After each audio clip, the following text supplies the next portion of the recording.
నేస్తాలు అందరికీ శుభ సాయంత్రం. మనల్ని ఎవరైనా ప్రేమగా చూస్తూ ఎక్కువ స్వేచ్ఛను ఇచ్చారనుకోండి, మనం ఆ స్వేచ్ఛను సరిగా ఉపయోగించుకోవాలి. అలా కాకుండా అనవసరంగా దానిని వాడుకున్న, దుర్వినియోగం చేసిన చివరకు తప్పనిసరిగా పశ్చాత్తాపపడవలసిన అవసరం ఏర్పడుతుంది. అందుకే మనకు స్వేచ్ఛ ఉంది కదా అని ఇష్టం వచ్చినట్టు మాట్లాడడం, ఇష్టం వచ్చినట్టు ప్రవర్తించడం చేయకూడదు. మన స్వేచ్ఛను, మన రక్షణను పరిమితుల వరకు మాత్రమే ఉపయోగించుకోవాలి. అలాంటి ఒక చక్కని కథను మరి ఇప్పుడు మనం వినేద్దామా? మరి మీకు ఈ వీడియో నచ్చితే తప్పకుండా లైక్ చేయండి, మరింత మందికి షేర్ చేయండి, సబ్స్క్రైబ్ చేసుకోవడం మర్చిపోవద్దు. అనగనగా ఒక అడవిలో ఒక మేక ఉండేది. చాలా పెద్ద అడవిలో ఎన్నో జంతువులు ఉండేవి. ఆ అన్ని జంతువుల మధ్య మేకల జాతి నుండి ఒకే ఒక మేక ఉండడంతో ఆ మేకను ఆ జంతువులన్నీ ఎంతో ప్రేమగా, అభిమానంగా చూసుకునేవి. మేక సంగతి ఆ అడవికి రాజు పులికి తెలుస్తుంది. అడవిలో అంతరించిపోతున్న జంతు జాతుల్లో మేకల జాతి ఒకటి. అయితే అంతరించిపోతున్న జాతుల్లో అరుదైన జాతి మేకను మనం చాలా ప్రాణంగా, కంటికి రెప్పలా కాపాడుకోవాలి. ఒకవేళ నా మాటను పట్టించుకోకుండా ఏ జంతువైనా, ఏ మృగమైనా మేక జోలికి వెళ్తే ఆ మృగానికి మరణ శిక్ష తప్పదు అని పులి ఆదేశాలు జారీ చేస్తుంది.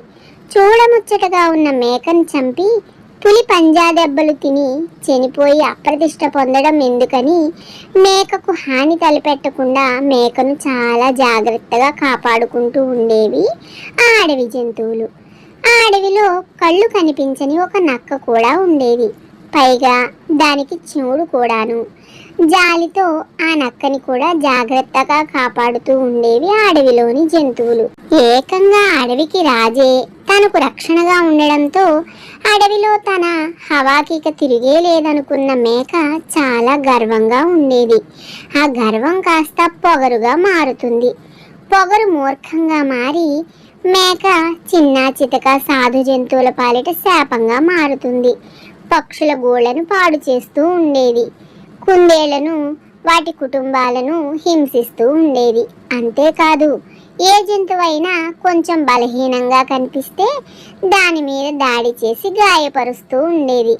ముఖ్యంగా కంటి చూపు లేని నక్కను రోజు హేళన చేస్తూ దానిని ఎప్పుడు బాధ పెడుతూ, క్షోభకు గురి చేస్తూ ఉండేది.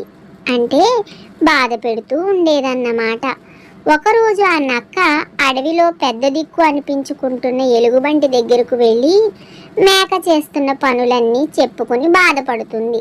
కంటి చూపు లేని నక్కనే కాకుండా చిన్న చిన్న జంతువులను, పక్షులను కూడా మేక వేధిస్తున్న సంగతి తెలుసుకున్న ఎలుగుబంటి మేకకు బుద్ధి చెప్పడానికి అడవి రాజైనటువంటి పులి దగ్గరకు వెళ్ళి మేక తీరుని వివరిస్తుంది. తన ముందు అతి వినయ విధేయతలు చూపిస్తున్న మేక అలా చేస్తుందంటే పులి ఏ మాత్రమూ నమ్మదు. పైగా వయసు పైబడిన మీ చాదస్తం గాని, కుంటిదైనా, కంటి చూపు లేనిదైనా నక్కను నమ్మకూడదు. నక్కలు చాలా జిత్తులు మారివి. మన చేత మేకను చంపించాలని అవన్నీ కలిసి చేస్తున్న కుట్ర ఇది అని ఎలుగుబంటి ఫిర్యాదును తేలిగ్గా తీసి పారేస్తుంది పులి.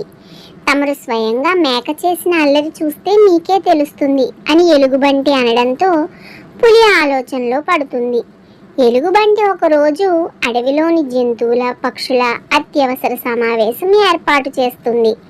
ఆ సమావేశానికి మేక కూడా వస్తుంది. మన అడవికి రాజైన మన పులికి ఒక మొసలితో జరిగిన పోరాటంలో కళ్ళు పోయాయి, చెవుడు కూడా వచ్చేసింది, గొంతు పోయింది, ఒక కాలు విరిగిపోయింది.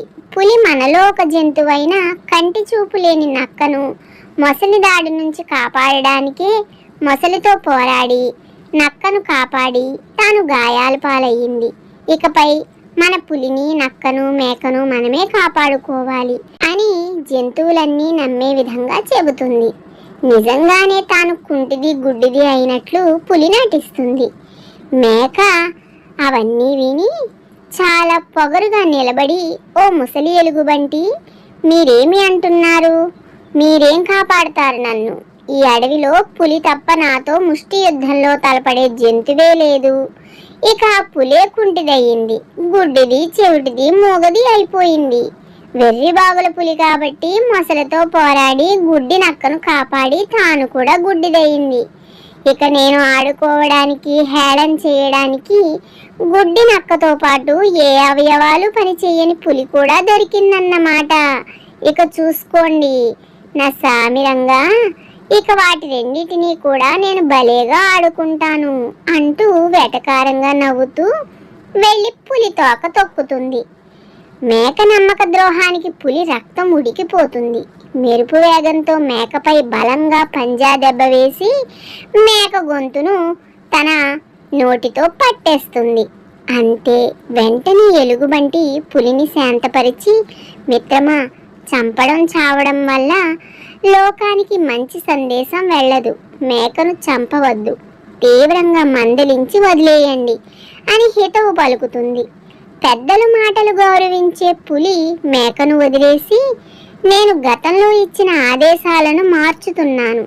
ఇకపై ఈ మేక వల్ల ఏ జీవికైనా ఇబ్బంది కలిగిందని తెలిస్తే ఎవ్వరు చెప్పినా వినను, మేక ప్రాణాలు తీసేస్తాను అని ఆవేశంగా ప్రతిజ్ఞ చేస్తుంది. పులి పంజా దెబ్బకు మేక ఎముకలు జారిపోతాయి. గొంతులో పులికోరలు దిగి తీవ్రంగా రక్తస్రావం అవుతుంది.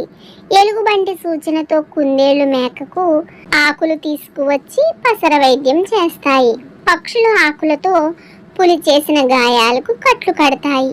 చూపులేని నక్క మేకకు హాని చేయవద్దు. నిజంగా అడవిలో అరుదైన జంతువు. నా కారణంగా ఆ జాతి అంతం కావడం నాకు ఇష్టం లేదు అని ఆ సమావేశంలో జంతువులన్నింటినీ, ప్రత్యేకంగా పులిని కోరుతుంది. త్రుటిలో తప్పిన చావు నుండి బయటపడిన మేక తేరుకుని తన తప్పును క్షమించమని పులి, నక్క, కుందేళ్లు, ఎలుగుబంటితో పాటు అన్ని జంతువులను కోరాలనుకుంటుంది. అయితే దాని గొంతు పని చెయ్యదు. పైగా చేతికున్న ఎముక జారి అది కుంటిదైపోతుంది. ఇకనైనా బుద్ధిగా ఉండు. స్వేచ్ఛను సరిగా వినియోగించుకోలేకపోతే ఇలాగే ఉంటుంది అని మేకకు చీవాట్లు పెట్టి ఆ సమావేశాన్ని ముగిస్తాయి అడవి జంతువులు.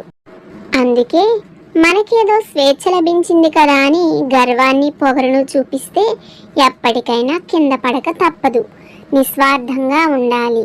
అంతేకాదు, ఎవరిని కించపరచడం, హింసించడం చేయకూడదు. స్వేచ్ఛ ఉంది కదా అని పరిమితులు దాటి ప్రవర్తించకూడదు. మనకు స్వేచ్ఛ, రక్షణ ఇచ్చిన వారిని మనమే అవమానిస్తే తిరిగి తరువాత మనకు మేలు చేసేవాళ్ళు ఎవ్వరూ ఉండరు. మన గర్వం చివరకు మన నాశనానికే దారితీస్తుంది.